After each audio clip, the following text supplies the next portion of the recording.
Well, everyone, as most of you know, the iPhone SE 3rd generation just came out, the 2022 model. Now, I've been doing a ton of comparisons between this iPhone and all the iPhones that pretty much surround this, even in the new market or used market. I've already compared it to the iPhone 8, the iPhone SE 2nd generation, the iPhone 12 mini, and the iPhone 13 as well. And very interestingly, I found that the iPhone SE 3 was pretty much on par with something like an iPhone 13. I found my iPhone 12 to be, a little bit slower than my iPhone SE 3, but one thing I had to keep in mind and one thing I didn't even realize was that I've been using the iPhone 12 and the iPhone 13 quite a bit. They're all on the latest version of software, so they're not like on iOS 14 or anything like that. They're all on iOS 15.4, which is the most recent version right now, but it's very, very weird because on my iPhone 12 mini, I bought it brand new for the basis of comparing it against my iPhone SE 3rd generation, and I actually found out that the iPhone 12 mini, which was brand new, is actually faster,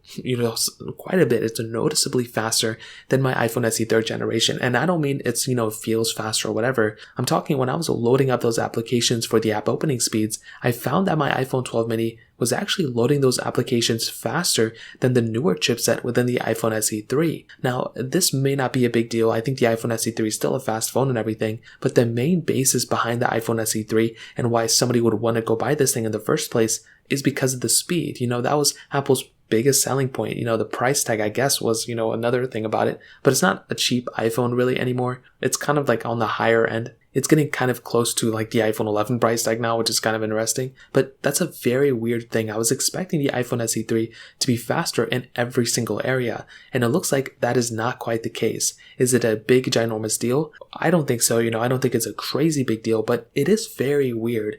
I've been in many situations before where a brand new iPhone that just came out is slower than, the last generation iPhone or even the generation before that. And that's happened a lot. That happened with the iPhone 13, that happened with the iPhone 12 as well. And I just don't really understand that. Samsung goes through the same thing as well, and all these other phone manufacturers, Google as well with their Pixel lineup, but I just don't understand how newer phones are slower than older phones. That just never made any sense to me. And with a phone like the iPhone SE 3rd generation, its main selling point, to be honest, is the speed. It's a cheap phone, but it has the fastest chipset. So if the iPhone SE 3 still feels like a slower phone than the iPhone 12 mini, well then why would somebody even go buy an iPhone SE 3 at that point?